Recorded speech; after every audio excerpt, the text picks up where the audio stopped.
बच्चों, आज हम कक्षा 12 व्यवसाय अध्ययन के अध्याय 11 विपणन के अंतर्गत विक्रय संवर्धन एवं जनसंपर्क पर चर्चा करेंगे। देखिए, ये दोनों ही प्रवर्तन मिश्र के महत्वपूर्ण तत्व हैं। सबसे पहले बात करते हैं विक्रय संवर्धन की।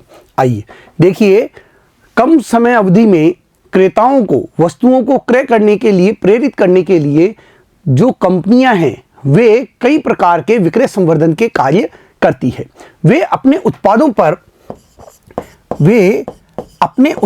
पर कई प्रकार की छूट देती है। कई प्रकार से वे अपने इन उत्पादों को सेल के माध्यम से या विभिन्न प्रकार के ऑफर के माध्यम से क्रेता को बेचने का कार्य करती है। ये सभी अल्प अवधि तक चलती हैं।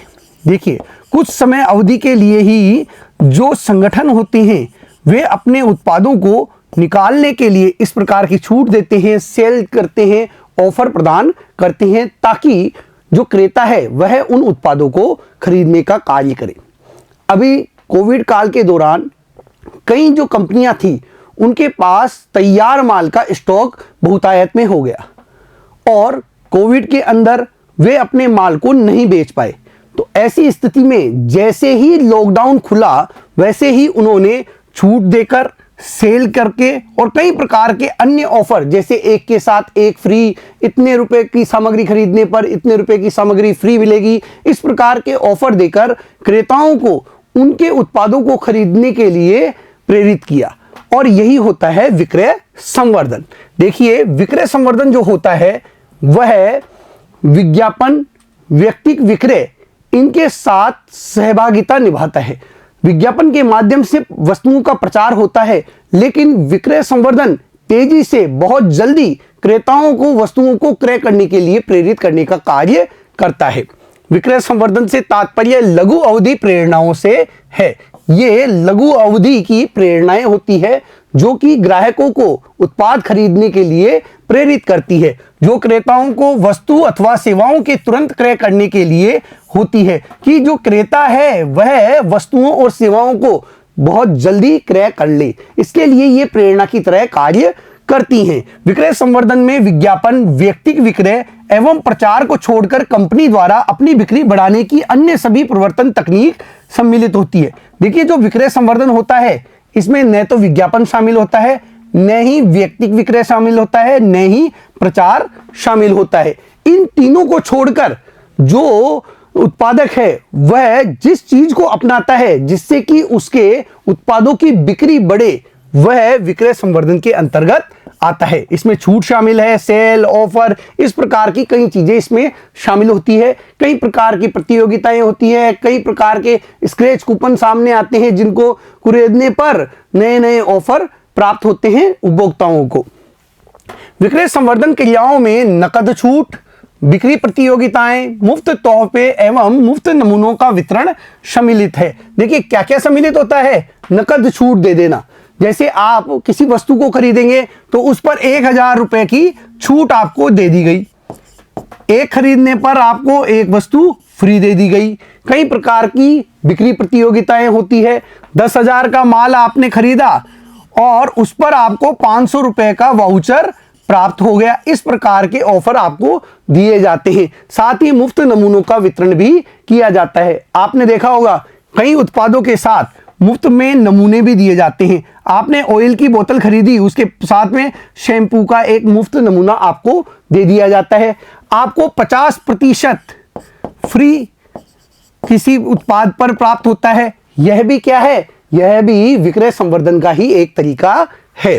विक्रय संवर्धन अन्य प्रवर्तन के प्रयत्न जैसे विज्ञापन, व्यक्तिगत विक्रय पूरक के रूप में प्रयोग किए जाते हैं। यह विज्ञापन और व्यक्तिगत विक्रय के पूरक के रूप में काम में ली जाने वाली तकनीक है। देखिए, विज्ञापन और व्यक्तिगत विक्रय तो बड़े पैमाने पर किया जाता है, लेकिन क्रेता को जल्दी से जल्दी किसी उत्पाद को खरीदने के लिए यदि प्रेरित किया जाना है तो उसके लिए विक्रय संवर्धन का सहारा लिया जाता है। कंपनियां विशेष रूप से तैयार विक्रय प्रवर्तन तकनीक का उपयोग ग्राहकों के लिए मुफ्त नमूने, छूट एवं प्रतियोगिताएं व्यापारी अथवा मध्यस्थ के लिए सहकारी विज्ञापन, व्यापारिक छूट, व्यापारी अभिप्रेरणा एवं प्रतियोगिताएं एवं विक्रयकर्ता के लिए बोनस, विक्रयकर्ता प्रतियोगिताएं विशेष छूट देकर प्रदान करते हैं। देखिए, क्रेताओं को क्या चाहिए? क्रेता को चाहिए छूट, किसी उत्पाद पर उसे छूट मिल जाए, मुफ्त नमूना मिल जाए, किसी उत्पाद का मुफ्त में ही नमूना मिल जाए, साथ ही कई प्रकार की प्रतियोगिताओं में जीतने का मौका मिल जाए।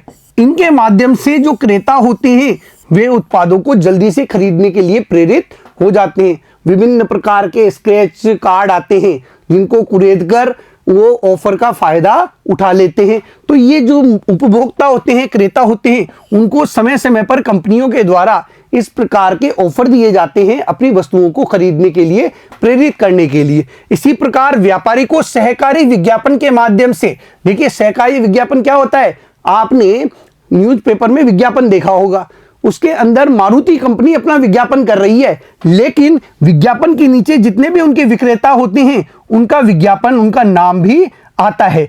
क्यों आता है? कि कंपनी द्वारा उनकी तरफ से विज्ञापन करने का ऑफर दिया जाता है कि हम आपकी तरफ से विज्ञापन कर देंगे, आप केवल हमारी उत्पादों को बेचने का कार्य करो। तो इस प्रकार व्यापारी और मध्यस्थ भी प्रेरित होते हैं। व्यापारिक छूट, देखिए व्यापारियों को उत्पाद बेचने पर कमीशन के रूप में काफी पैसा प्राप्त होता है, तो उन्हें भी व्यापारिक छूट प्रदान की जाती है उत्पादक कंपनी द्वारा, ताकि वे उसके उत्पादों को अधिक से अधिक मात्रा में बेचने का कार्य करें। प्रतियोगिताएं, देखिए अभिप्रेरणा एवं प्रतियोगिताएं भी आयोजित की जाती है विक्रेताओं के लिए, ताकि वे अधिक से अधिक सामान बेचें। इसी प्रकार विक्रयकर्ता जो होता है उसके लिए भी बोनस की घोषणा की जाती है कि जो विक्रयकर्ता जितनी अधिक मात्रा में सामान को बेचेगा उसे उतना ही अधिक बोनस दिया जाएगा। प्रति इकाई बोनस की घोषणा कर दी जाती है। इस प्रकार से उसे प्रेरित किया जाता है अधिक से अधिक बिक्री करने के लिए। उनके लिए भी कई प्रतियोगिताएं होती हैं, कई प्रकार की छूट उत्पादक द्वारा प्रदान की जाती है। देखिए, क्रेता को भी छूट देता है उत्पादक, साथ ही विक्रयकर्ता को भी छूट देता है, और जो मध्यस्थ होते हैं बीच में व्यापारी होते हैं उनको भी छूट देने का कार्य उनके द्वारा किया जाता है। उनको भी प्रेरित करने का कार्य विक्रय संवर्धन के अंतर्गत किया जाता है। विक्रय संवर्धन के लाभ, देखिए क्या लाभ है। पहला है ध्यान आकर्षण। विक्रय संवर्धन की जो ये क्रियाएं हैं इनके द्वारा उपभोक्ता को, क्रेता को उन उत्पादों की ओर आकर्षित किया जाता है, उन उत्पादों की तरफ उनका ध्यान आकर्षण करने का कार्य इनके माध्यम से होता है। विक्रय संवर्धन क्रियाएं प्रोत्साहन कार्यक्रमों का उपयोग कर लोगों का ध्यान आकर्षित करती है। देखिए बाजार में कई सारे उत्पाद होते हैं। अब जब उत्पाद आपके सामने होते हैं, किसी उत्पाद पर लिखा हुआ होता है 40% फ्री, तो आप क्या करते हैं, तुरंत ये देखते हैं कि इस उत्पाद में 40% फ्री आ रहा है और आप उस उत्पाद को खरीद लेते हैं। आपका ध्यान तुरंत उस उत्पाद की तरफ चला जाता है जिस पर 40% फ्री लिखा हुआ है या 15 रुपए की छूट, किसी पर लिखा होता है 50% ऑफ, किसी पर लिखा होता है 15 रुपए की छूट। तो इस प्रकार के जो ऑफर होते हैं उनकी तरफ आपका ध्यान तुरंत चला जाता है और जो ग्राहक होता है वह ऐसे उत्पादों को तुरंत खरीदने के लिए तैयार हो जाता है। नए उत्पाद के अवतरण में उपयोगी, जब भी कोई कंपनी अपने नए उत्पाद बाजार में लाना चाहती है तो वह विक्रय संवर्धन की इन तकनीकों को अपनाकर अपने नए उत्पादों से क्रेताओं को परिचय करा देती है। वह उसके मुफ्त नमूने पहले ही बांटने लग जाती है। क्रेता उन मुफ्त नमूनों को काम में लेते हैं और उस उत्पाद के बारे में अपनी राय कायम कर लेते हैं। विक्रय संवर्धन लोगों को अपने नियमित खरीद से हटकर नए उत्पाद का उपयोग करने के लिए प्रेरित करती है। देखिए मुफ्त नमूने के साथ साथ कई बार जो इस प्रकार के ऑफर दिए जाते हैं ये भी क्रेता को पुराने उत्पादों को छोड़कर नए उत्पाद को आजमाने के लिए प्रेरित करते हैं। सभी प्रवर्तन विधियों में तालमेल, देखिए विक्रय संवर्धन की जो ये तकनीक है यह अन्य प्रवर्तन क्रियाओं में भी तालमेल स्थापित करने का काम करती है। विज्ञापन व्यक्तिगत विक्रय के द्वारा जब उपभोक्ता को तैयार कर दिया जाता है और साथ में विक्रय संवर्धन की विधि को भी काम में लिया जाता है तो क्रेता तुरंत उस उत्पाद को खरीदने के लिए, उस सेवा का उपयोग करने के लिए तैयार हो जाता है, उसको क्रय करने के लिए प्रेरित हो जाता है। विक्रय परिवर्तन क्रियाओं को इस प्रकार संवारा जाता है कि यह फर्म के अन्य परिवर्तन कार्यों की प्रभावोत्पादकता में वृद्धि करे। अन्य जो परिवर्तन कार्य हैं उनके प्रभावों को बढ़ाने का कार्य भी यह करता है। विक्रय संवर्धन की सीमाएं, देखिए विक्रय संवर्धन की सीमाएं भी है। आप विक्रय संवर्धन के ये जो तरीके हैं इनको ज्यादा समय तक काम में नहीं ले सकते। देखिए कोई भी कंपनी ज्यादा समय तक किसी भी प्रकार की छूट प्रदान नहीं कर सकती। यदि वह इस तरीके के विक्रय संवर्धन के तरीके अपनाती रहती है तो उसकी छवि खराब होती चली जाती है, साथ ही उसका जो लाभ है वह भी कम होता चला जाता है। पहला है संकट का सूचक। यदि फर्म बार बार विक्रय संवर्धन का सहारा लेती है तो ऐसा प्रतीत होगा कि फर्म अपनी बिक्री का प्रबंधन भली भांति नहीं कर पा रही है या फिर इसके उत्पादों को कोई खरीदना ही नहीं चाहता। यदि कोई फर्म अपने उत्पादों को बार बार किसी प्रकार की छूट के साथ बेच रही है, किसी प्रकार की छूट के साथ बेच रही है, 14% छूट, 15 रुपए कम पर उपलब्ध, तो इस प्रकार अगर कोई कंपनी अपने उत्पादों को बार बार लगातार लंबे समय तक बेचती है तो इससे उस फर्म की छवि खराब होती है कि इस फर्म के जो उत्पाद हैं उनको कोई खरीदना ही नहीं चाहता, इसीलिए वह इस प्रकार के ऑफर देती रहती है।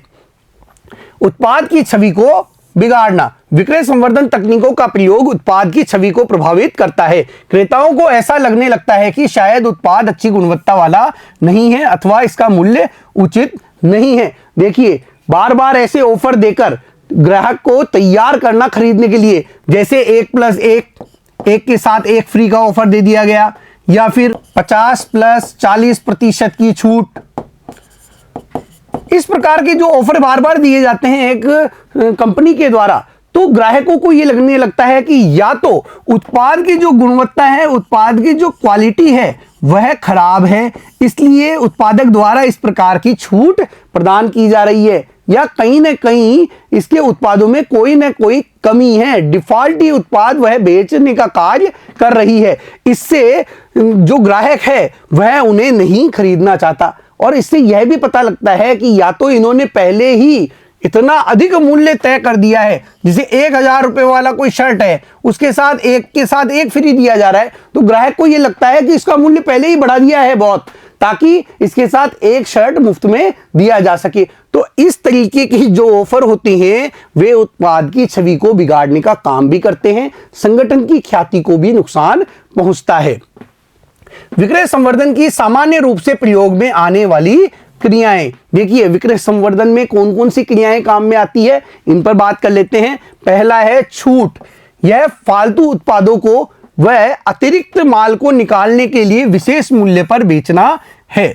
देखिए जब उत्पादक के पास बहुत अधिक मात्रा में स्टॉक रह जाता है, जैसे सीजन समाप्त हुआ उसके बाद में बहुत अधिक मात्रा में उनका स्टॉक उनके पास बचा रह गया, या फालतू उत्पाद उनके पास पड़े रह जाते हैं जो बिकने से रह गए हैं, तो ऐसे में वे उन्हें विशेष मूल्य पर बेचने का कार्य करते हैं। जैसे किसी को 10,000 रुपए की छूट दे दी, किसी उत्पाद पर 2,000 रुपए की छूट दे दी, किसी पर 3,000 रुपए की छूट उनके द्वारा प्रदान कर दी जाती है। तो इस प्रकार से छूट देकर वे अपने उत्पादों को जो कि उनके पास अधिशेष बचा हुआ है उसे बेचने का कार्य करते हैं। आपने कई जगह इस प्रकार की छूट वाली सेल देखी होगी। कटौती। यह उत्पाद को सूची में दिए गए मूल्य से कम मूल्य पर बेचता है। उदाहरण 50% तक की छूट अथवा 50+40% की छूट। देखिए यह भी उत्पाद के मूल्य में कटौती करके बेचना ही है। जो छूट होती है उसमें जो फालतू उत्पाद होते हैं, अतिरिक्त उत्पाद होते हैं, उन्हें कम मूल्य पर बेचा जाता है, कुछ मूल्य कम करके छूट के साथ बेचा जाता है। जैसे 10,000 की छूट के साथ बेचा जा रहा है, यहां पर प्रतिशत में उन पर छूट दी जाती है कि कोई 100 रुपए वाला है वस्तु, उस पर 50% की छूट दे दी गई, तो अब यह आपको कितने रुपए में पड़ेगा, 50 रुपए में पड़ेगा। किसी पर 50+40% की छूट दे दी जाती है, यानी कटौती के साथ में वह माल बेचा जाता है। वापसी। देखिए इसके अंदर इस प्रकार के ऑफर दिए जाते हैं कि आप खाली रेपर लाएं और कुछ पैसा ले जाएं। किसी उत्पाद का खाली डिब्बा आपको वापस देना है और इतने डिब्बे देने पर आपको ये ऑफर दिया जाएगा। इस प्रकार के ये ऑफर चलते हैं। मूल्य के कुछ भाग को क्रेता को क्रय के प्रमाण प्रस्तुत करने पर लौटाना, जैसे खाली रेपर। देखिए, मूल्य का कुछ भाग लौटा दिया जाता है। आप खाली रेपर लेकर आए, आपको 1 रुपया वापस दिया जाएगा। कई कई बार 5 रुपए तक वापस लौटाए जाते हैं विक्रेता द्वारा। यह विधि साधारण तथा खाद्य पदार्थ उत्पादन कंपनियों द्वारा अपनी बिक्री को बढ़ाने के लिए अपनाई जाती है। यह विधि साधारण कंपनियों द्वारा अपनाई जाती है या फिर खाद्य पदार्थ निर्माता जो कंपनियां हैं वे इस प्रकार का ऑफर चलाती रहती हैं। आपने कई बार ये देखा होगा कि बिस्किट के पैकेट पर आपको अंदर की तरफ एक कोड आता है और उससे आपको 5 रुपए प्राप्त होते हैं। देखिए, 10 रुपए वाला आपने क्या लिया है, बिस्किट का पैकेट लिया है और उसके पैकेट के अंदर एक कोड है। उस कोड को जैसे ही आप पेटीएम पर डालेंगे वैसे ही आपको 5 रुपए वापस प्राप्त हो जाएंगे। तो ये जो वापसी है यह इस प्रकार की भी होती है। उत्पादों का मिश्रण, किसी एक उत्पाद के क्रय करने पर दूसरे उत्पाद को उपहार स्वरूप देना। देखिए, इसके अंतर्गत एक वस्तु आपने खरीदी है, उस पर दूसरी वस्तु उपहार स्वरूप आपको दी जाती है। आपने एक बोरी गेहूं की खरीदी तो उस पर आधा किलो चावल का पैकेट आपको दिया जाएगा।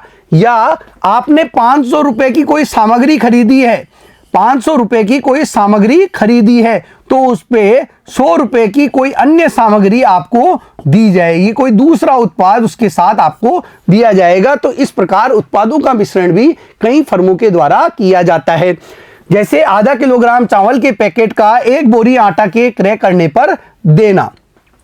अतिरिक्त मात्रा उपहार स्वरूप देना। देखिए, कई जगह आपने इस प्रकार के ऑफर देखे होंगे। अतिरिक्त मात्रा एक के साथ एक फ्री वाला हो गया, 40% एक्स्ट्रा हो गया फ्री में। तो ये क्या होते हैं, अतिरिक्त मात्रा देने वाले ऑफर होते हैं जिसको कि क्रेता के सामने प्रस्तुत किया जाता है ताकि क्रेता उस उत्पाद को खरीदने का कार्य करे। आप बाजार में जाएंगे तो आपको दुकानों पर इस प्रकार के बहुत सारे ऑफर देखने को मिलेंगे। उत्पाद की अतिरिक्त मात्रा उपहार में देना, यह सामान्यतः सौंदर्य प्रसाधन निर्माता उपयोग करते हैं। उदाहरण, एक शेविंग क्रीम पर 40% अतिरिक्त देना, एक के साथ एक फ्री देना। देखिए, ये शेविंग क्रीम का पैकेट है, इस पर 40% एक्स्ट्रा लिखा हुआ है। इसी प्रकार जो ब्यूटी उत्पाद होते हैं उन पर भी इस प्रकार के ऑफर आते रहते हैं। बाय 1 गेट 1 फ्री, ये भी देखिए एक ऑफर है जो कि समय समय पर कंपनियों के द्वारा चलाया जाता है। छठा, तुरंत ड्रा एवं घोषित उपहार। देखिए, आपने वस्तु खरीदी तो तुरंत ही आपको एक कूपन दे दिया जाएगा और कहा जाएगा आप इसको कुर्चें और इस पर से कोई ना कोई ऑफर मिलेगा। जैसे आपने स्क्रैच किया और विन आपने कुछ ना कुछ उसमें प्राप्त कर लिया। उदाहरण, टीवी खरीदने पर कार्ड खुर्चें, तो जैसे ही आप उसको खुर्चेंगे तो उस पर लिखा हुआ आ जाता है 1000 रुपए ऑफ, 1000 रुपए ऑफ। या फिर आपको उसके साथ आ जाएगी कोई मशीन प्रेस लिखा हुआ आ गया, मान लीजिए कि इसके साथ प्रेस दिया जाएगा। तो इस प्रकार की अलग अलग चीजें उस पर अंकित होती हैं और वे आपको तुरंत दे दी जाती हैं। लकी ड्रा या किस्मत आजमाएं। देखिए, कई जगह इस प्रकार के लकी ड्रा भी होते हैं।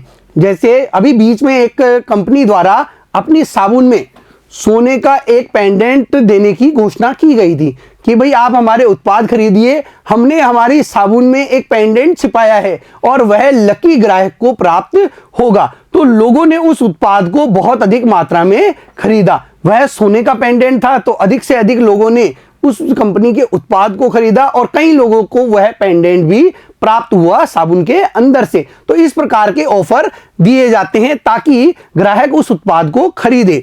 उदाहरण, लकी ड्रॉ कूपन पर एक नहाने का साबुन खरीदने पर सोने का सिक्का जीते। देखिए, नहाने का साबुन खरीदने पर सोने का सिक्का प्राप्त करें। तो इस प्रकार के ऑफर होते हैं। ये देखिए, यहां पर भी दिखाया गया है shop and win lucky draw contest. आप कोई उत्पाद खरीदिए और उसके साथ आप दूसरा उत्पाद जीत सकते हैं, यह ऑफर दिया जाता है। उपयोग योग्य लाभ। देखिए, इसके अंतर्गत इस प्रकार के ऑफर दिए जाते हैं कि आपने निश्चित मात्रा का सामान खरीदा, तो उस पर आपके उपयोग में लेने के लिए निश्चित राशि तक का ऑफर आपको दे दिया जाता है। जैसे 3,000 रुपए का सामान खरीदें एवं 3,000 रुपए का छुट्टियां मनाने का पैकेज मुफ्त प्राप्त करें। आपको एक पैकेज दे दिया जाता है, आप उसका लाभ उठाएं। देखिए, आपने 3,000 का तो सामान खरीद लिया और उतने ही मूल्य का आपको पैकेज दिया जा रहा है। तो इस प्रकार के ऑफर भी दिए जाते हैं क्रेताओं को। 0% पर पूरा वित्तीयन। देखिए, आप मोबाइल खरीदते हैं, आप 4 व्हीलर खरीदने जाते हैं, 2 व्हीलर खरीदने जाते हैं, तो वहां पर कंपनियों के द्वारा आपको 0% पर पूरा वित्तीयन किया जाता है। यानी आपको वो वस्तु खरीदने पर लोन प्रदान करने का कार्य किया जाता है और उस पर किसी भी प्रकार का ब्याज नहीं लिया जाता। कई कंपनियां ब्याज लेती हैं पर वह नाम मात्र का भी होता है। इलेक्ट्रॉनिक वस्तुएं, ऑटोमोबाइल आदि उपभोक्ता की टिकाऊ वस्तुओं के कई विपणनकर्ताओं की सरल वित्तीय योजनाएं होती है। ये किसकी योजनाएं होती है? इलेक्ट्रॉनिक वस्तुएं बेचने वाली कंपनियों की होती है। साथ ही ऑटोमोबाइल जो कंपनियां होती है उनके द्वारा इस प्रकार की शून्य वित्तीय वाली योजनाएं चलाई जाती है, जिस पर किसी भी प्रकार का ब्याज नहीं लिया जाता और आपको आसानी से लोन पर वह वस्तु दे दी जाती है। नमूनों का वितरण। देखिए, जब भी कोई नए ब्रांड की नई वस्तु बाजार में लानी होती है तो उससे पहले ही उत्पादक द्वारा उसके मुफ्त नमूने बांटने प्रारंभ कर दिए जाते हैं क्रेताओं को। किसी अन्य उत्पाद के साथ में मुफ्त नमूने बांटने शुरू हो जाते हैं। जब क्रेता उन मुफ्त नमूनों को काम में लेता है तो वह संतुष्ट होने पर उस वस्तु को खरीदना चाहता है। तो यह भी एक सशक्त माध्यम है विक्रय संवर्धन का। किसी नए ब्रांड को बाजार में लाते समय संभावित ग्राहकों को वस्तु के मुफ्त नमूनों का वितरण, जैसे डिटर्जेंट पाउडर अथवा टूथपेस्ट, इनके मुफ्त नमूने दे दिए जाते हैं, जिससे कि ग्राहक संतुष्ट होता है और वह इन उत्पादों को काम में लेने के लिए तैयार हो पाता है। प्रतियोगिता। देखिए, कई फर्मों के द्वारा प्रतियोगिताओं का आयोजन भी किया जाता है कि जो खाली वाक्य है, अधूरा वाक्य छोड़ दिया जाता है, उसको पूरा करें। वाक्य पूरा करो, या फिर 3 लाइनों में इस प्रोडक्ट के बारे में आप क्या समझते हैं, क्या जानते हैं, वो लिखकर हमें भेजें और जो जीतेगा वह पुरस्कार प्राप्त करेगा। इस प्रकार के ऑफर समय समय पर फर्मों के द्वारा चलाए जाते हैं, जिससे कि क्रेता उन उत्पादों को खरीदकर उन ऑफर का लाभ उठाते हैं। प्रतियोगिताओं का आयोजन जिनमें कौशल अथवा किस्मत आजमाई समाहित होती है, जैसे किसी पहेली को हल करना अथवा कुछ प्रश्नों का उत्तर देना। साथ ही साथ कई बार इस प्रकार की प्रतियोगिताएं भी होती है कि चित्र पूरा करो, अधूरा दे दिया जाता है, एक चित्र आधा बना के दे दिया जाता है, उस चित्र को आपको पूरा करना है। यदि जो क्रेता होता है वह उस चित्र को पूरा करके भेज देता है तो वह उस प्रतियोगिता में विजयी भी हो जाता है और उसे पुरस्कार प्राप्त होता है। इस प्रकार की प्रतियोगिताओं का आयोजन समय समय पर उत्पादकों द्वारा किया जाता है। जनसंपर्क। देखिए, अगला है जनसंपर्क। यह भी प्रवर्तन मिश्र का एक महत्वपूर्ण तत्व होता है। देखिए, कोई भी संगठन जब अपने उत्पादों को सामने लाता है, बाजार में लाता है, तो वह चाहता है कि उसका सकारात्मक तरीके से जनमानस पर प्रभाव पड़े। इसके लिए वह जनसंपर्क का सहारा लेता है। हमने जब प्रवर्तन मिश्र पढ़ा था वहां पर इसको प्रचार के रूप में दिया हुआ था। जनसंपर्क के अंतर्गत ही प्रचार भी सम्मिलित होता है। जो उत्पादक होते हैं वे अपने उत्पादों की सकारात्मक छवि, देखिए, वे अपने उत्पादों की जो सकारात्मक छवि होती है वह प्रस्तुत करना चाहते हैं। इसके लिए वे जनसंपर्क का सहारा लेते हैं। जनमानस में उनके उत्पादों की सकारात्मक छवि फैले, लोग उनके उत्पादों को अच्छे तरीके से देखें, इसके लिए वे जनसंपर्क के जो माध्यम होते हैं इनका सहारा लेते हैं। आपने देखा होगा कई बार फिल्में जो होती हैं उनके साथ विवाद जुड़ जाता है और विवाद जुड़ने पर लोग अधिक मात्रा में उस फिल्म को देखने जाते हैं। यह नकारात्मक रूप से विवाद को फैलाया गया है, यानी नकारात्मक छवि है, लेकिन इससे उस फिल्म को करोड़ों अरबों रुपए का लाभ हो जाता है। लेकिन जब भी कोई वस्तु का उत्पादक होता है वह अपनी वस्तु के बारे में सकारात्मक छवि ही फैलाना चाहता है, क्योंकि उत्पाद तभी बिकता है जब उसकी सकारात्मक छवि जनमानस के बीच में विद्यमान हो। इसी प्रकार जो बड़े अभिनेता होते हैं, बड़े लोग होते हैं, वे जनसंपर्क विभाग के माध्यम से उनका सहयोग लेकर अपनी छवि को सुधारने का काम करते हैं। जब भी चुनाव आते हैं तो पॉलिटिकल लीडर क्या करते हैं, जनसंपर्क जो संस्थान होते हैं उनका सहारा लेते हैं, जो कि पब्लिक रिलेशन को स्थापित करने में उनका सहयोग करते हैं, उनका प्रचार करने का कार्य करते हैं। देखिए, जनसंपर्क के अंतर्गत जो समाचार होते हैं उसके अंदर किसी अन्य के द्वारा आपके उत्पाद के बारे में बता दिया गया है। अब इससे क्या है, आपके उत्पाद की छवि बढ़ रही है। मान लीजिए आप किसी कंपनी के अधिकारी हैं, बड़े उसके क्या हैं, प्रबंधक हैं, और आपके द्वारा न्यूज में अपनी कोई किसी नई योजना के बारे में जानकारी प्रदान की जा रही है कि हम ये योजना लेकर आ रहे हैं, भविष्य में हमारी ये योजना है। तो क्या होगा, इससे जो भी लोग उस न्यूज को देख रहे हैं, जो भी उस चीज को सुन रहे हैं, उनके सामने आपकी उस कंपनी की छवि बढ़कर आती है।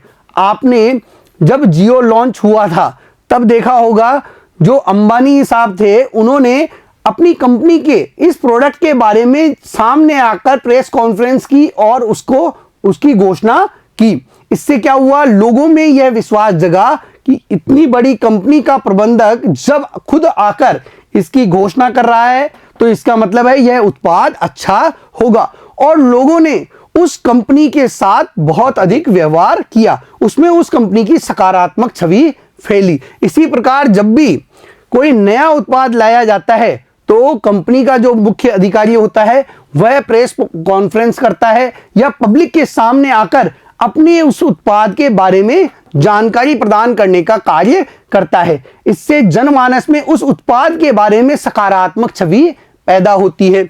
व्यवसाय को अपने ग्राहकों, आपूर्तिकर्ताओं तथा व्यापारियों से प्रभावी संप्रेषण करना होता है। देखिए, एक व्यवसाय के लिए यह आवश्यक हो जाता है कि वह ग्राहकों, आपूर्तिकर्ताओं, साथ ही अन्य जो व्यापारी हैं उनसे प्रभावी संप्रेषण स्थापित करे, क्योंकि विक्रय तथा लाभ में वृद्धि करने हेतु यह महत्वपूर्ण साधन होता है। क्योंकि जब भी लाभ में वृद्धि होगी वह तभी होगी जब क्रेता और जो आपूर्तिकर्ता हैं, साथ ही जो विक्रेता हैं, वे संगठन का सहयोग करें। तो लाभ में वृद्धि के लिए और बिक्री में वृद्धि के लिए यह महत्वपूर्ण होता है कि वह अपने उत्पाद के बारे में, अपनी फर्म के बारे में अपने क्रेताओं को, अपने विक्रेताओं को, अपने आपूर्तिकर्ताओं को जानकारी प्रदान करता रहे। जनता की नजरों में कंपनी की छवि तथा व्यक्तिगत उत्पादों के प्रवर्तन तथा संरक्षण हेतु कई प्रकार के कार्यक्रम जनसंपर्कों में शामिल होते हैं। देखिए, जनता की नजरों में कंपनी की छवि को सुधारने के लिए और अपने उत्पादों के प्रवर्तन के लिए कई प्रकार के कार्यक्रम आयोजित किए जाते हैं जनसंपर्क के माध्यम से। जनसंपर्क एजेंसी का मुख्य कार्य व्यवसाय के बारे में सूचना का प्रसार करना तथा ख्याति का निर्माण करना है। देखिए, इसके लिए जो कंपनियां होती है वे जनसंपर्क एजेंसी का सहारा लेती है।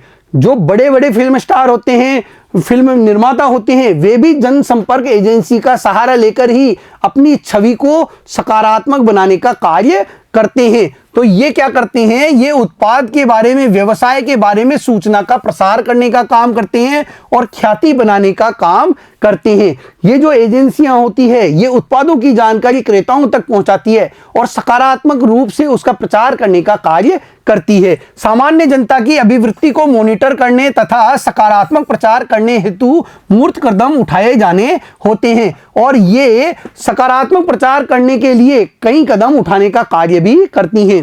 नकारात्मक प्रचार हो तो जनसंपर्क विभाग को कंपनी की छवि को हुई हानि को नियंत्रित तथा न्यूनतम करने हेतु कुछ कठोर कार्यवाही करनी पड़ती है। और यदि कभी नकारात्मक प्रचार हो भी जाता है तो ये जो जनसंपर्क विभाग होते हैं, जनसंपर्क एजेंसियां होती है, ये कंपनी की छवि को जो हानि हुई है, जो छवि खराब हुई है, उसको सुधारने के लिए कई प्रकार के कठोर कदम भी उठाती है, कई प्रकार के ऐसे कार्य करती है जिससे जो नकारात्मक छवि है उसमें सुधार आए और सकारात्मक छवि के बारे में लोगों को जानकारी प्राप्त हो।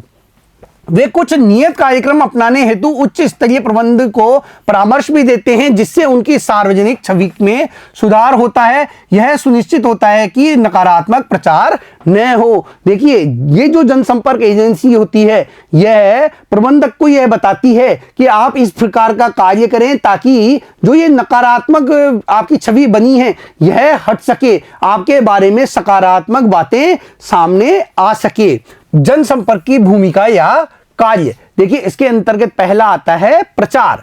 प्रचार के अंतर्गत क्या होता है कि जो जन समाचार के माध्यम होते हैं उनके अंतर्गत उत्पादों या सेवा के बारे में कोई जानकारी आती है तो इससे उस उत्पाद और सेवा का प्रचार होता है। मान लीजिए न्यूज़पेपर है, इसमें निर्माता द्वारा कोई विज्ञापन नहीं दिया गया है, इसमें किसी अन्य व्यक्ति द्वारा कोई लेख लिखा गया है, किसी उत्पाद के संबंध में किसी अन्य व्यक्ति का कोई लेख छपा है और इसमें उस उत्पाद के गुणों के बारे में बताया गया है, तो ऐसे में उस उत्पाद के बारे में जनमानस में एक सकारात्मक छवि प्रदर्शित होती है और इसमें वस्तु के उत्पादक द्वारा किसी भी प्रकार का कोई भुगतान नहीं किया गया है। तो जनसंपर्क एजेंसियां इस प्रकार से उत्पाद का प्रचार करने का कार्य करती हैं। वे किसी अन्य के लेखों को इस प्रकार प्रकाशित करवाती हैं ताकि उत्पाद का विकास हो सके, उसका प्रचार लोगों में हो सके।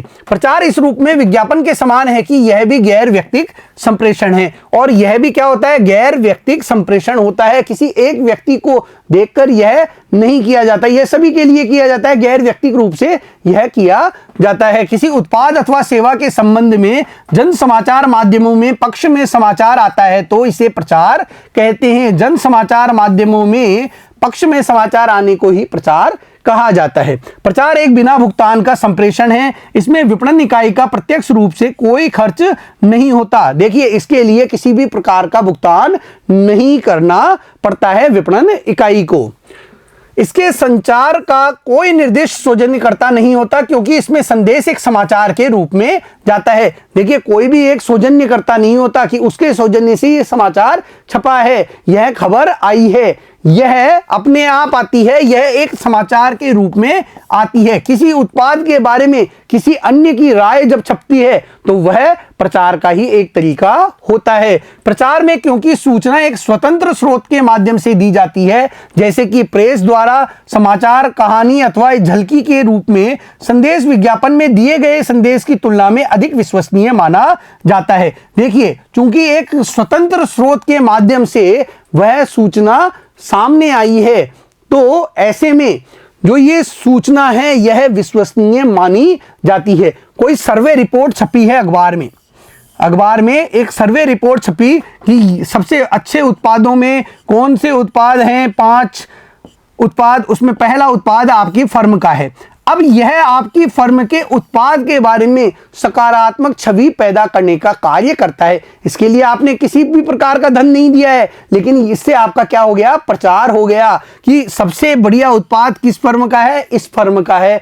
तो यह आपके फर्म के उत्पादों की सकारात्मक छवि बनाने का कार्य करता है। और इस प्रकार के कोई सर्वे की रिपोर्ट कोई छपी है तो उस पर सभी लोग विश्वास करते हैं क्योंकि यह आपके द्वारा नहीं छपवाई गई है, किसी स्वतंत्र स्रोत के द्वारा छपवाई गई है, तो इस पर अधिक लोगों द्वारा विश्वास किया जाता है।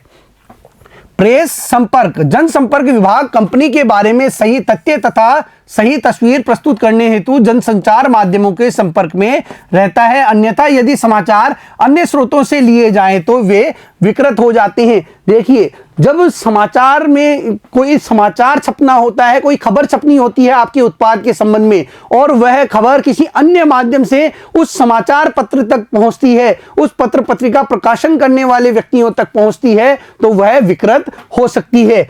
इस समाचार पत्र में किसी उत्पाद के बारे में कोई जानकारी छपनी है और वह किसी अन्य व्यक्ति के द्वारा उस फर्म को दी जा रही है और यह जो व्यक्ति है वह आपकी प्रतिस्पर्धी कंपनी का प्रतिनिधि है, तो यह आपके उत्पाद के बारे में कैसी राय देगा, गलत राय देगा। तो ऐसे में जो जनसंपर्क विभाग होता है वह इन जनसंचार माध्यमों के संपर्क में रहता है ताकि सही खबर दी जा सके।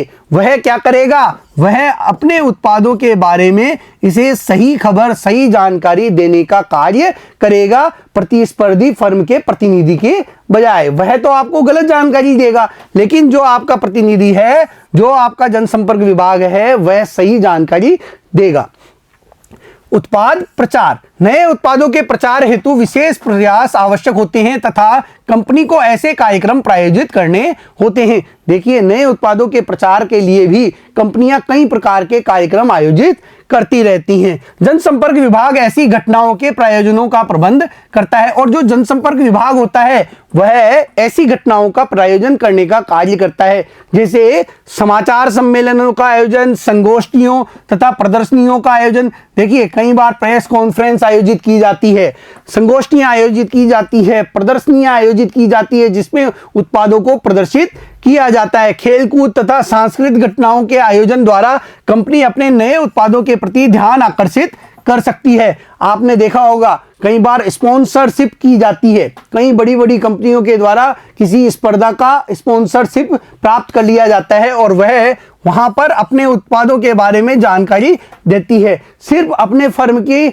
स्पॉन्सरशिप के बारे में बताती है, लेकिन लोगों में ये जाता है कि भाई ये कंपनी इस खेल को स्पॉन्सर कर रही है, तो वह उस फर्म के उत्पादों को खरीदने के लिए आगे बढ़ते हैं। इस प्रकार भी उस कंपनी के बारे में सकारात्मक छवि लोगों तक पहुंचती है। तो ये सारे जो काम होते हैं, समाचार सम्मेलन, प्रेस कॉन्फ्रेंस आयोजित की गई और अपने उत्पाद के बारे में जानकारी दी गई। आपने देखा होगा जब नैनो आई थी बाजार में, नैनो कार आई थी, तब टाटा साहब के द्वारा, जो रतन टाटा हैं, उनके द्वारा जानकारी प्रदान की गई थी कि नैनो किस तरीके की है, किस प्रकार के लोगों की है, कितने लाख रुपए तक की ये आएगी, इसके बारे में जानकारी उन्होंने खुद ने इसके बारे में दी थी। और लोगों ने जब वो जानकारी देखी थी तो इस कार की बहुत अधिक बिक्री हुई थी। तो इस प्रकार के कार्यक्रम आयोजित किए जाते हैं और यह कार्यक्रम जनसंपर्क एजेंसियों द्वारा आयोजित किए जाते हैं, जो कि कंपनी के सकारात्मक छवि फैलाने का कार्य करती हैं। निगमित संप्रेषण। संगठन को अपनी छवि को संवर्धित करने की आवश्यकता होती है। देखिए, हर संगठन अपनी छवि को सुधारना चाहता है, और यह कैसे हो सकता है? जनता से तथा अपने संगठन के कर्मचारियों से वह लगातार यदि संप्रेषण करता रहता है तो उसकी छवि सुधरती रहती है। जनता तथा संगठन में कर्मचारियों के साथ संप्रेषण के माध्यम से वह अपनी छवि में सुधार लाने का कार्य करता है। यह संवाद पत्रों, वार्षिक प्रतिवेदनों, विवरणिकाओं, लेखों तथा दृश्य श्रव्य सामग्री की सहायता से किया जाता है, और यह कई तरीकों से किया जाता है। संवाद पत्रों के माध्यम से किया जाता है, वार्षिक प्रतिवेदन जारी करके, वार्षिक विवरणिका जारी करके, लेखों के द्वारा, दृश्य सामग्री के द्वारा। इस प्रकार से संप्रेषण किया जाता है जनता और अपने कर्मचारियों से, ताकि अपने फर्म के बारे में सकारात्मक छवि पैदा की जा सके। लक्षित बाजारों तक उनकी पहुंच तथा प्रभाव हेतु कंपनियां इन साधनों पर विश्वास करती है, और जो बाजार उन्होंने लक्ष्य किया है, यानी जिस बाजार को उन्होंने लक्ष्य बनाया है अपना, जहां उन्हें अपना उत्पाद उतारना है, वहां तक पहुंच सुनिश्चित करने के लिए वे इस प्रकार के माध्यमों का सहारा लेती हैं। व्यापार संघों अथवा व्यापार मेलों की सभाओं में कंपनियों के कार्यकारियों द्वारा दिए भाषणों से कंपनी की छवि वर्धित होती है। देखिए, जो व्यापार संघ होते हैं और जो व्यापारिक मेले होते हैं, वहां पर कई अलग अलग कंपनियों के प्रतिनिधि शामिल होते हैं, और वहां पर जब किसी कंपनी का प्रतिनिधि अपनी उत्पाद के बारे में, अपनी कंपनी के बारे में लोगों को जानकारी प्रदान करता है, सामने बैठे लोगों को जानकारी प्रदान करता है, और वह खबर समाचार के विभिन्न माध्यमों के द्वारा लोगों तक पहुंचते हैं, तो इससे उस कंपनी की छवि में सुधार आता है। यदि किसी बहुत बड़े व्यापार संघ की मीटिंग में किसी बड़ी कंपनी, किसी कंपनी के प्रतिनिधि को बोलने का अवसर मिलता है और वह कुछ अच्छी बातें बोलता है, तो इससे लोगों में उसकी कंपनी के बारे में एक अच्छी छवि प्रदर्शित होती है। टीवी चैनलों के साथ साक्षात्कार तथा जनसंचार द्वारा पूछताछ के प्रत्युत्तर देना जनसंपर्क बढ़ाने का एक अच्छा तरीका है। देखिए, टीवी चैनलों पर साक्षात्कार आते रहते हैं। आपने बड़े बड़े जो ये बिजनेसमैन होते हैं, इनके साक्षात्कार टीवी चैनलों पर देखे होंगे। ये अपनी फर्म के बारे में बताते हैं, साथ ही उनका क्या व्यू है आगे अपने व्यवसाय को बढ़ाने के लिए, समाज को आगे बढ़ाने के लिए उनका दृष्टिकोण क्या है, इसके बारे में वो उन साक्षात्कार में लोगों को जानकारी देते हैं। और जब लोग उनकी इन बातों को सुनते हैं, उनके विचारों को जानते हैं, तो वे उस फर्म के प्रति अपना विश्वास प्रदर्शित करते हैं, वे उस फर्म के उत्पादों को खरीदने के लिए प्रेरित होते हैं। तो देखिए, यह भी एक माध्यम होता है अपनी फर्म की छवि को सुधारने का। इसके द्वारा भी जो लोग होते हैं उनमें आपके फर्म की सकारात्मक छवि बढ़ती है। लॉबी प्रचार, देखिए कई बार जो व्यवसायी होते हैं उन्हें अपने बिजनेस के लिए लॉबिंग करनी होती है, लोगों को अपने पक्ष में करने के लिए लॉबी प्रचार भी करनी होती है। व्यवसाय तथा अर्थव्यवस्था से संबंधित नीतियों के बारे में संगठन को सरकारी कर्मचारियों, कंपनी मामलों के मंत्री, उद्योग तथा वित्त से व्यवहार करना पड़ता है। कंपनियों को सरकारी जो कर्मचारी होते हैं इनसे व्यवहार करना होता है, कंपनी मामलों के जो मंत्री होते हैं, जो उद्योग मंत्री होता है, जो वित्त मंत्री होता है, इनसे भी संपर्क स्थापित करना होता है और इसके लिए उन्हें लॉबिंग का सहारा लेना पड़ता है। जनसंपर्क विभाग उन विनियमों का संवर्धन अथवा विरोध करने में वास्तव में क्रियाशील होता है जो उस कंपनी या संगठन को प्रभावित करते हैं। और जो ये जनसंपर्क विभाग होता है, जो जनसंपर्क एजेंसी होती है, वह उन नीतियों का विरोध करने का काम करती है और कई बार ऐसी नीतियों का समर्थन भी करती है जो संगठन के हित में हो, और विरोध ऐसी नीतियों का किया जाता है जो संगठन के हितों को प्रभावित कर रही हो। तो इस प्रकार से लॉबिंग की जाती है और अपने पक्ष में लाने के लिए या अपने को बचाने के लिए कार्य किया जाता है। परामर्श, जनसंपर्क विभाग प्रबंधन को उन सामान्य मामलों में परामर्श देता है जो जनता को प्रभावित करते हैं। पर्यावरण, वन्य जीवन, बाल अधिकार, शिक्षा इत्यादि जैसे कारणों में समय एवं धन का योगदान देकर कंपनी ख्याति बना सकती है। देखिए, जो जनसंपर्क एजेंसियां होती है वे प्रबंधकों को पर्यावरण से संबंधित कार्य करने के लिए, वन्य जीवों से जुड़े हुए मामलों पर कार्य करने के लिए, बाल अधिकारों से संबंधित कार्य करने के लिए, शिक्षा से संबंधित कार्य करने के लिए, स्वास्थ्य से संबंधित कार्य करने के लिए प्रेरित करने का काम करती है। वे उनसे इन पर धन भी खर्च करवाती हैं और उनका समय भी इन पर खर्च करने के लिए उन्हें प्रेरित करती हैं, ताकि वे इनमें योगदान देकर अपनी कंपनी की ख्याति को बढ़ा सकें। देखिए, जो कंपनी इस प्रकार के कार्यों में अधिक रुचि लेती है तो जनता भी उन फर्मों के प्रति एक अच्छी विचारधारा रखती है, उनके उत्पादों को क्रय करने के लिए वे आगे आते हैं। तो इस प्रकार जनसंपर्क में परामर्श के माध्यम से भी जनसंपर्क एजेंसियां अपनी कंपनी की छवि को सुधारने का कार्य करती हैं। जनसंपर्क रखने से निम्नलिखित विपणन उद्देश्यों को प्राप्त करने में सहायता मिलती है। जागरूकता पैदा करना, देखिए जनसंपर्क के माध्यम से जो जनता होती है उनमें जागरूकता लाने का काम किया जाता है। जनसंचार द्वारा उत्पाद का बाजार में उत्पाद के पहुंचने से पूर्व अथवा विज्ञापन से पूर्व बाजार में स्थान बनाया जा सकता है। यह लक्षित ग्राहकों को सकारात्मक रूप से प्रभावित करता है। देखिए, बाजार में उत्पाद के आने से पहले ही जो ग्राहक होते हैं उनमें उस उत्पाद की जानकारी पहुंच जाती है, वे उस उत्पाद के बारे में जागरूक हो जाते हैं। इससे उस उत्पाद की बिक्री प्रभावित होती है। जब उपभोक्ता जागरूक होता है और जैसे ही बाजार में उत्पाद आता है तो वह उस उत्पाद को तुरंत क्रय कर लेते हैं। इससे उस उत्पाद की मांग बढ़ती है। विश्वास पैदा करना, जनसंचार माध्यमों से उत्पाद के बारे में कोई समाचार आता है तो वह सदैव विश्वसनीय माना जाता है तथा लोग उस उत्पाद पर विश्वास करते हैं। देखिए, जब जनसंचार माध्यमों में कोई समाचार आते हैं, कोई समाचार प्रकाशित हो रहा है या न्यूज पर कोई समाचार आ रहा है, तो लोग उन्हें देखते हैं, उन्हें पढ़ते हैं और उनकी विश्वसनीयता को वो अपनाते हैं, वो उन्हें विश्वसनीय मानते हैं, क्योंकि ये जो समाचार होते हैं ये बिना पैसे का भुगतान किए हुए आते हैं। किसी अन्य की राय उस उत्पाद के बारे में क्या है इसके बारे में जानकर वे उस उत्पाद के प्रति जागरूक होते हैं, तो यह विश्वास पैदा करने का काम भी करते हैं। विक्रय कर्मियों को प्रेरणा, देखिए इससे विक्रय कर्मियों को प्रेरणा भी प्राप्त होती है। यदि उत्पाद के लॉन्च से पूर्व उसके बारे में फुटकर विक्रेताओं तथा डीलरों ने पहले से सुन रखा हो तो विक्रय कर्मियों के लिए उनसे सौदा करना आसान हो जाता है। देखिए, जो फुटकर विक्रेता होते हैं और डीलर हैं, यदि वे उत्पाद के बारे में पहले से ही जानते हैं कि उत्पाद में ये खूबियां हैं, इसके बारे में ये न्यूज पहले से ही आ चुकी है, तो वे उस उत्पाद को क्रय करने के लिए पहले ही तैयार होते हैं कि भाई हम इसको क्रय करेंगे और आगे इसको बेचने का कार्य करेंगे। तो इससे जो विक्रयकर्ता होते हैं, इनके लिए सौदा करना आसान हो जाता है। जो कंपनी के प्रतिनिधि उनके पास आते हैं उस वस्तु के बेचने के लिए, वे आसानी से अपनी वस्तुओं को बेच पाते हैं। संवर्धन लागतों में कमी।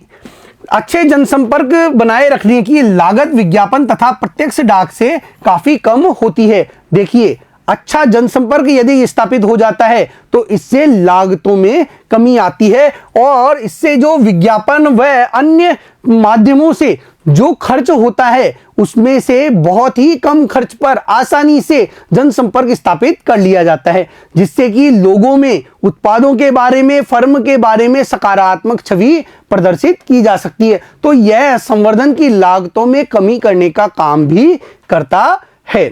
बच्चों, आज के इस वीडियो में हमने विक्रय संवर्धन एवं जनसंपर्क पर चर्चा की। अगले वीडियो में फिर मिलेंगे। धन्यवाद।